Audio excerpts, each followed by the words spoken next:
There's a certain stillness in the middle of the night, a silence that feels heavier than it should. That night, it wasn't just silence, it was tension, a crackling unease in the air. I had always trusted him. He was a family friend, someone who had been around for years. At 64, he carried himself with a calm confidence, someone who commanded respect just by walking into a room. But that night, something shifted. The hours had stretched on endlessly, and I remember glancing at the faint glow of my phone screen. It was past midnight. The rest of the house was cloaked in darkness, everyone fast asleep. The soft hum of the ceiling fan filled the air, and I tried to find comfort in its rhythmic sound. My eyes were heavy, but sleep felt distant, as though some invisible force was keeping me awake. Looking back now, I wonder if it was my body's way of sensing danger before my mind could fully understand it. I turned on my side, pulling the blanket tighter around me, trying to block out the gnawing feeling at the back of my mind. That's when I heard a faint creak from the hallway. At first, I brushed it off. Old houses make noises, floors settle, pipes creak. But then I heard it again, followed by the unmistakable sound of my door handle turning slowly. I froze, my breath hitched in my throat as I turned my head toward the door. It opened just enough for a sliver of dim hallway light to spill into the room. My stomach dropped as I recognized the silhouette standing in the doorway. It was him. The man who had always been around, who had been welcomed into our home countless times without question.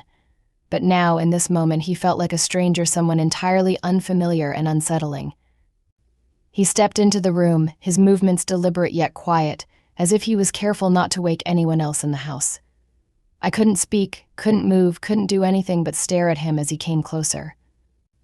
My pulse was pounding in my ears, my body frozen under the weight of confusion and fear. I wanted to ask him why he was here, why he was in my room in the middle of the night, but the words wouldn't come out. His eyes, usually so calm and composed, looked different in the faint light, darker, sharper, carrying something I couldn't quite describe but instinctively feared. The air felt colder with every step he took, and the space between us seemed to shrink far too quickly. My skin prickled, and a knot tightened in my stomach. I could feel my heart hammering against my ribcage, each beat echoing in my chest like a warning bell. Time felt warped, stretched out and suspended in the heavy silence of the room. Every creak of the floorboard under his weight, every subtle movement he made, felt amplified in my ears. I didn't know what to do. Part of me wanted to scream, to get up and run, but another part of me felt glued to the spot, as if my body had decided that stillness was the only way to survive this moment. When he finally stopped walking, standing just a few feet away from my bed, I realized I had been holding my breath. Slowly, I exhaled, trying to calm the trembling that had started somewhere deep in my chest and was spreading to my fingertips. But no amount of controlled breathing could steady the overwhelming fear coursing through me. In that moment, I knew something was deeply, horribly wrong. He stepped further inside, closing the door softly behind him. The click of the latch felt final, like the sound of a trap snapping shut. The air in the room changed instantly. It was heavier, suffocating, as if all the oxygen had been drained out. Every instinct in me was screaming, but I stayed frozen, my body refusing to cooperate with the chaos in my mind. He didn't say anything at first, just stood there, his figure partially illuminated by the faint hallway light creeping under the door. I couldn't bring myself to look directly at him, but I could feel his presence imposing, uninvited, wrong. My mind raced, trying to make sense of what was happening. Why was he here? What did he want? This was a man I had trusted for years, someone who had been kind, dependable, a familiar face in our home. He had been around during birthdays, holidays, regular Tuesday dinners, always blending into the background, always welcomed without question. But now, in the dead of night, he felt like an intruder, like a stranger wearing the face of someone I knew. I shifted slightly under the covers, trying to make myself smaller, trying to disappear into the safety of the blankets. But there was no safety here, no escape from the sharp reality of the situation. His steps were measured, slow, and deliberate as he moved closer to me. Every inch he crossed made my stomach churn. I couldn't stop the thoughts spiraling in my head, questions I didn't want answers to, scenarios I couldn't bear to imagine. When he spoke, his voice was low, almost too soft, like he was trying to keep this moment secret from the rest of the sleeping house. His words felt off, carefully chosen yet empty, like they were rehearsed but hollow. I couldn't focus on what he was saying because every fiber of my being was focused on the weight of his presence, on the way he loomed over me, on the suffocating tightness in my chest. There was something about the way he carried himself in that moment, something calculated, something deeply unsettling.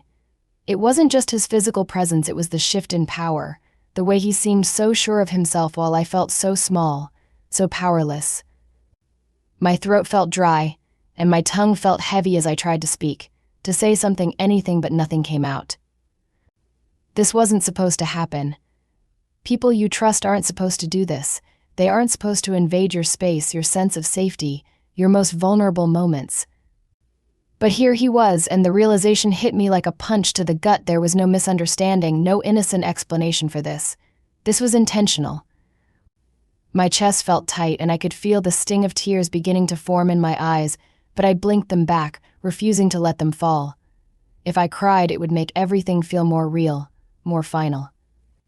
I couldn't let myself fall apart, not yet. I couldn't give him that.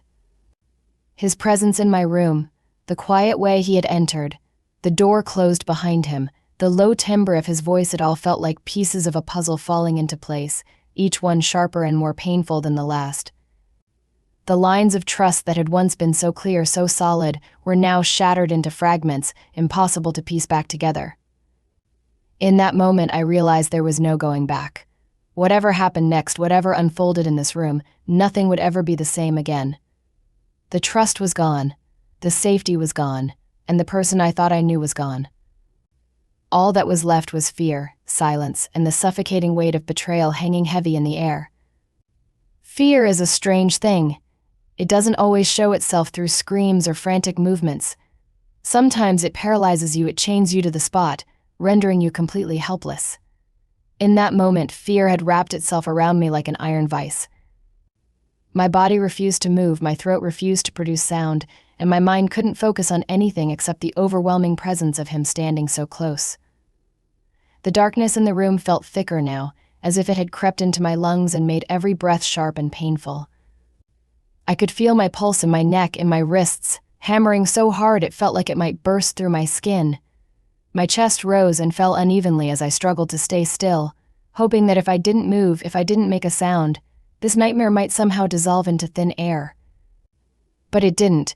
He was still there, still watching me, still filling every corner of the space with his looming presence. I could sense the shift in his posture, the calculated way he moved, slow and deliberate, as if testing how far he could push, how much he could take without resistance. The silence between us was unbearable. It stretched out endlessly, broken only by the faint sounds of our breathing. My eyes darted to the window, to the door, to anything that might offer an escape, but every option felt impossible. My body was a cage, locking me in place while my mind screamed for a way out. I couldn't understand how someone could carry such calmness in the face of something so unspeakable. His demeanor was steady, composed, like he had done this before, like he knew exactly how to keep me quiet, how to keep me frozen. Every step he took felt calculated, every movement intentional. There was a chill in his voice when he finally spoke again, a calmness that sent a shiver down my spine. The way he addressed me, the way his words slid out so effortlessly, felt wrong in every sense. It wasn't just what he was saying, it was how he said it. Like he had already decided how this night would end, and there was nothing I could do to change it. I wanted to fight, to scream, to push him away, but every inch of me felt weighed down by a force I couldn't shake. The power imbalance in the room was suffocating. I was small, vulnerable, and alone, while he carried the weight of authority, of age, of confidence. It was as though he knew I wouldn't dare make a sound, knew that even if I tried, no one would hear me, no one would believe me. And that was the most terrifying part, the realization that in this moment I was completely and utterly powerless. In the back of my mind, I kept replaying scenarios, what I could do, what I should do, what might happen if I made the wrong move. But every option ended in fear, in uncertainty, in consequences I couldn't predict. The walls of my room felt closer now, like they were pressing in on me, trapping me with him. I wanted to disappear, to sink into the mattress, to become invisible. But there was no escape, no reprieve, only the unbearable weight of his gaze and the sickening awareness of every second ticking by. Time lost all meaning. Seconds felt like minutes, minutes felt like hours. I didn't know how long I stayed frozen like that, my breath shallow, my body trembling. Every nerve in me was on edge, every muscle tense with anticipation and dread. And through it all, one thought kept circling in my mind, over and over again. This isn't supposed to happen. This isn't supposed to happen, but it was happening, and there was nothing I could do to stop it. Eventually he left. The door clicked shut behind him, a sound so small yet so loud in the deafening silence that followed. The faint light from the hallway disappeared as the door closed, leaving me alone in the suffocating darkness. I didn't move. I couldn't.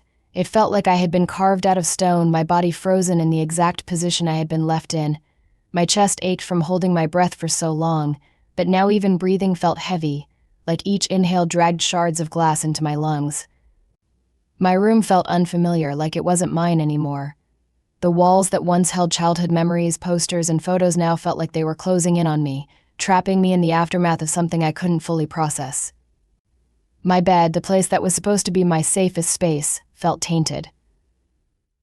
I wanted to move, to get up, to run, but my body stayed glued to the mattress as if it had become part of it. When I finally managed to sit up, my hands were trembling so badly that I had to clutch the blanket to steady them. My throat was raw, though I hadn't said a word, and my face was damp with tears I didn't remember shedding. My mind raced in 100 directions at once, replaying every moment in sharp detail: the sound of the door creaking, the way he moved, the way his voice cut through the silence like a knife. I felt sick.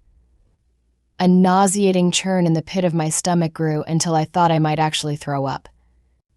The weight of what had just happened pressed down on me like an anchor. I kept asking myself questions I couldn't answer. Why didn't I scream? Why didn't I move? Why did this happen? But every question came back empty, echoing in my mind with no resolution. I wrapped my arms around myself, trying to stop the shaking, trying to hold myself together even though I felt like I was falling apart. I glanced at the door, half expecting it to creak open again, half expecting to see him standing there. The thought sent another wave of nausea crashing over me. I pulled my knees to my chest, curling into myself as if I could somehow shrink away from the reality of what had just occurred. The night outside felt endless. Time didn't move the way it was supposed to. It stretched out cruelly, trapping me in those moments, forcing me to relive them over and over. I wanted the sun to rise, for someone to knock on my door and pull me out of this nightmare. But dawn felt impossibly far away, and I was left in the stillness, alone with my thoughts and the heavy weight of violation hanging over me. I thought about telling someone, about running to another room, waking someone up, but every scenario I played out in my head ended in doubt. Would they believe me? Would they blame me? What would happen if I spoke up? The fear of the consequences kept me rooted in place, silent and small. Eventually, my body gave in to exhaustion. I don't remember falling asleep. I must have drifted off somewhere between the tears and the hollow ache in my chest. But it wasn't restful. My dreams were fragmented, haunted by shadows and whispers, leaving me gasping for air every time I jolted awake. When morning finally crept through the cracks of my curtains, it didn't bring relief. The daylight only highlighted the mess inside me, the raw and hollow feeling that sat heavy in my chest. Everything looked the same: the walls, the furniture, the scattered clothes on my chair, but nothing felt the same. The world outside kept moving, unaware of the storm that had been unleashed inside me. And somehow I had to get up, face the day, and pretend that everything was okay when it was anything but. The morning light crept through the curtains, thin and pale, casting faint shadows across the walls. I opened my eyes to it, though it felt like I hadn't slept at all. My body was heavy, like every muscle had been drained of strength. For a brief second, there was nothing, just the soft light and the distant chirping of birds outside. But then it hit me, like a wave crashing into me, dragging me back under. The memories flooded in: the sound of the door creaking, the feeling of being frozen in place, the quiet weight of his voice in the darkness. I stayed in bed, staring at the ceiling, feeling hollow and disconnected from everything around me. My body felt foreign, like it didn't belong to me anymore. My skin crawled with the ghost of his presence, and I couldn't shake the feeling no matter how tightly I pulled the blanket around myself. It felt like the air in my room was contaminated, like every corner of the space carried the weight of what had happened. I wanted to get up, to leave the room, to step outside and breathe fresh air, but the idea of facing anyone felt impossible. What would I say? How could I explain the way my chest felt tight and my throat felt raw without a single word spoken? I thought about seeing him again, about the possibility of him sitting downstairs at the breakfast table, acting as if nothing had happened. The thought made my stomach churn violently. I eventually forced myself out of bed. My legs felt weak, trembling slightly as my feet touched the cold floor. Every step toward the door felt like a mountain to climb, and when I finally turned the handle, I hesitated. The hallway was quiet, the house still carrying the softness of morning, but I couldn't shake the feeling that he was still here, somewhere in the shadows, watching, waiting. I made my way to the bathroom, locking the door behind me as if that thin lock could keep all the fear out. I turned on the tap and splashed cold water on my face, staring at my reflection in the mirror. My eyes were red, my face pale, and there was a hollow look in my expression that I didn't recognize. I gripped the edges of the sink, trying to steady myself as my chest heaved with silent sobs. Questions swirled in my mind, gnawing at me relentlessly. Should I tell someone? Should I stay silent? Would anyone even believe me? I imagined the disbelief, the excuses, the dismissals. He's a good man, they'd say. He's been around for years. Are you sure you aren't mistaken? The weight of those imagined words felt just as heavy as the memory itself. When I finally left the bathroom, the smell of coffee drifted up from the kitchen. I froze at the top of the stairs, gripping the banister as my chest tightened. For a moment, I couldn't breathe. The sound of distant voices reached me, casual, normal, unaware. He was down there. I knew it. Sitting at the table, drinking coffee, blending into the rhythm of the morning as if nothing had happened. I turned back, retreating to my room and locking the door behind me. The thought of facing him, of sitting across from him at the table, pretending everything was fine, it was too much. I couldn't do it. I slid down to the floor, pressing my back against the door as silent tears spilled down my cheeks. Time passed in a blur. The sun climbed higher in the sky, and the distant sounds of the house carried on footsteps, doors closing, faint laughter. The world kept moving forward, indifferent to the storm raging inside me. Somewhere deep inside, a quiet voice whispered that I had to speak up, that silence would only let the weight of this night grow heavier with time. But another part of me was terrified of being doubted, of being dismissed, of being made to feel like this was somehow my fault. For now, all I could do was sit there, my knees pulled to my chest, my body trembling as I tried to piece myself back together in the silence of my room. The day passed, the sun eventually set, and I was left again with the suffocating darkness that no longer felt safe.